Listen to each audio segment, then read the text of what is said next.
Ako nga pala si Clara. Clara Mara. Astig, no? Naniniwala ako sa kasabihang lahat ng tao ay may nakaatas na misyon sa mundong to. Hindi ko nga lang malaman kung ano ang misyon ko. Feeling ko tuloy, wala akong kwenta. Kaya gumawa ko ng sarili kong misyon. Project Utopia.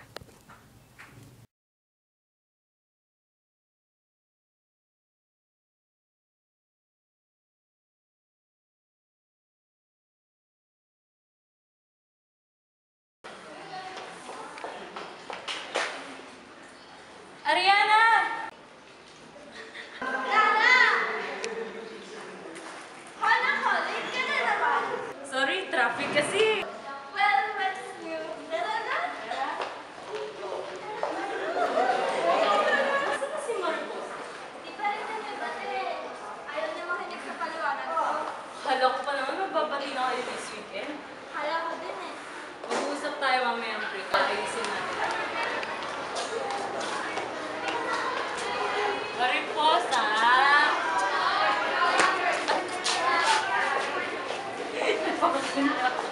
O siya, mag-usap kayo. Wala naman kami dapat pag-usapan. Anong wala? Eh, hindi nga kayo nagpapansinan eh. Parang hindi kayo magkaibigan. Eh di tanongin mo yan sa kaibigan mo. Sige na, sorry na. Kahit di ako yung magkasalanan. Sa tingin mo ba may magagawa pa yung sorry mo? Ngayon na alam na ng lahat na nawala ng trabaho ang tatay ko, na wala na akong baon, wala na kami wifi, na naghihirap na kami. Palibasa kasi ikaw, attention whore. Ilang beses ko ba sasabihin sa'yo, wala akong kasalanan. Kay mo ko lang sinabi yun. Ang sikreto, hindi pinagkakalat ng tiwala. Madali rin ito. Ngunit madali rin itong mawala. Mariposa, huwag mo ikahihiyan ang estado niyo sa buhay.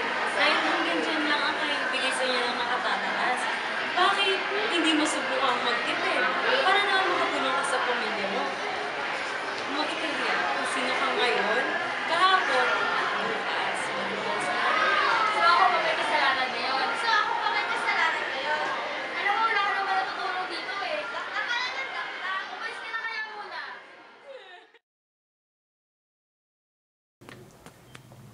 Hi!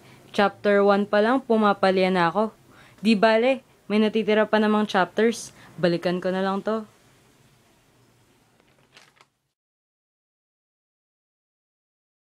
So up we go out. Let me get a lighter. That's how it's supposed to be. Cause you know I'm high as fuck. Pre, tara ka! Tinatanong pa ba yan? Sige, tara! Hep, hep, hep, hep, hep, hep, hep. Anong kat-kat? Eh kung kat-katin ko kaya yung mukha niyo. Trip naman o, sa lahat ng mga kakahuli, si Clara pa. Oo nga, hindi tayo titigilan yan eh.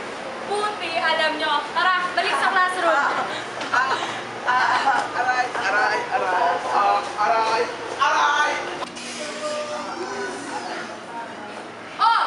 Bakit din naman kayo? At sinama niyo pa talaga si Clara ah? Miss... Miss, kinuluan na po nila ako. Mas po kasi yung bugaw. Ah, okay, okay. Go take your seat. Yes! Uya na! Let's go to the library. Congrats! So, pwede na ba kaming mag-cut? Oo nga, antas mo kaya sa Kim? Ano namang connect ng pagka-perfect ko sa Kim sa pagkakat nyo? Perfect ka, masaya ka. Kaya papayagan mo na kami mag-cut. Tama! Eh bakit ba kasi talaga kayo nag-cut kanina? Simple lang, kasi boring. Nakakatamad mag-aral. Mas masaya pa mag-Dota eh. At mas masaya pang mag-mall. So, ang ibig nyo sabihin, yung allowance nyo ay pinanggagastos nyo lang sa pang-Dota at pag-mall? CEO naman ang nanay ko sa isang kumpanya eh. Doktor naman ang tatay ko.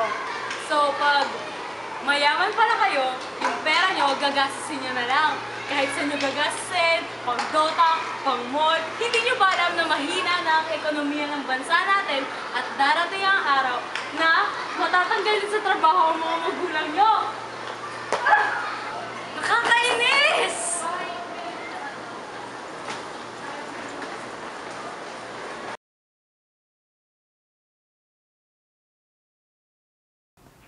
Ano ba yan? Pati sa chapter 2, wali ako. Hi! Di bale, may dalawa pa namang natitira. Babalikan ko na lang to.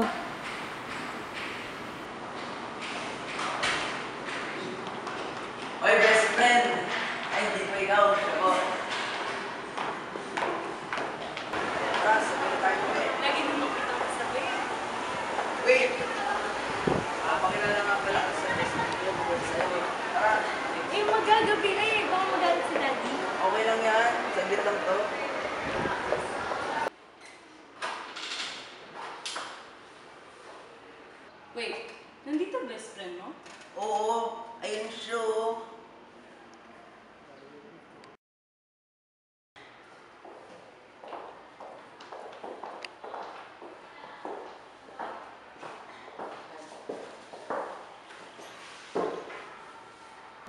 Hi po, best friend. Nandito na naman po ako. Humihingi ng lakas ng loob sa inyo para umamin sa kanya. Hanggang ngayon kasi hindi niya pa rin alam. Lahat na po ng pagpaparamdam ko, ginawa ko sa kanya. Mali lang po ata siya. Hay! Kahit anong mangyari, huwag niyo po siyang papabayaan ha. Di ko po nasasabi sa kanyang loves ko siya. Lord, nagpapasalamat po ako na nagkaroon ako ng best friend na tulad nitong si Bogart. Dahil sa kanya, di po siguro kita kaharap ngayon. Tulad ng dati niya pong ginagawa. Sana po gusto din siya ng taong gusto niya. Sana nga ako yun eh. Hehe. Pero matatanggap ko naman kung hindi, ayos lang. Salamat po sa aking masaganang pamumuhay. And lastly, sana po maging successful yung project ko. Amen. Tara.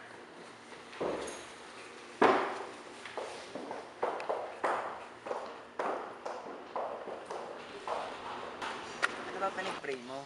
Sana, maging successful yung pag-amin mo dun sa crush mo. Nahiya pa ako. Natatakot ako sa magiging reaction niya. Eh, kailan mo gusto umamin? Pag nagsusnow na sa Pilipinas? Pag huli na ang lahat? Eh, kung umamin ka na kaya ngayon, paano kung naghihintay ka lang sa wala? Alam mo ba, nung isang araw, yung ginipig namin ng anak sila ng tatlong magical ginipig. Tapos si Kichi, kinain niya isang ginipig. Tapos nung kinain niya isang ginipig, yung isang ginipig naman, kinain pa yung isa pang ginipig. Tapos yung pusa namin, kumain ng aso. Ayun o, yung aso niya, ganyan yung itsura ng aso. Dito na pala tayo. Sige, best friend, bukas na lang. Napang ka na naman eh. Sabi na lang kay tita, hi. Hi. Pending na nga sa mga friends ko. Pending sa mga classmates ko. Ngayon, pati pa naman kay best friend.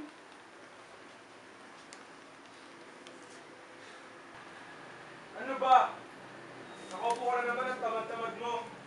Tamad-tamad? Tingnan mo nga yan, oh. Lahat yan, tinupiko. Pati ito, nablansya pa ako. Tapos sasabihin mo ang tamad-tamad ko? Oh, tamad ka. Yung mga perang binibigay ko sa'yo, hindi mo binibigay sa mga bata. Hindi binibigay? Tanungin mo sila. Sila, tanungin mo. Sige, lahat yon binibigay ko sa kanila. Kulang-kulang pa nga eh.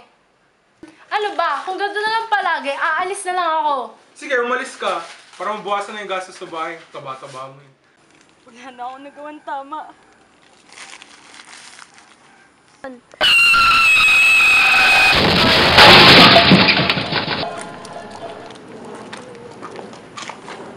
Ginagawa niya dito. Sorry kami. At magpapasalamat sa mga nagawa niya. Kami rin eh. Ako, may sabihin ako kay Clara Mara. Tao po! Sino yan? Nandiyan po ba si Clara? Si Clara?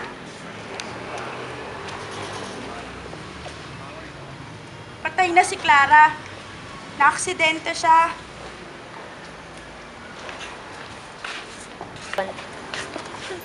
Thank you, Clara.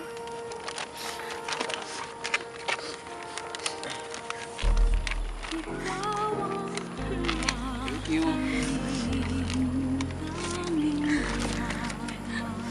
Ito, Clara.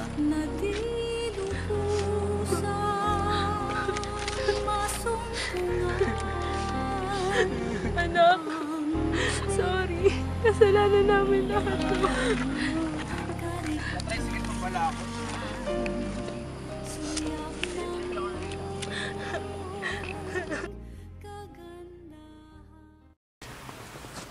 Utopia, a world in which everything and everyone works in perfect harmony.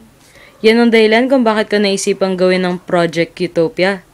Naisip kong baka ang nakaatas ng misyon sa akin ay gawing perpekto ang mundo. Ngunit syempre, sisimulan kong gawing perpekto ang mundong ginagalawan ko. Gusto ko lang namang naaayon ang lahat sa tama. Gusto ko lang naman ng mundong utopia.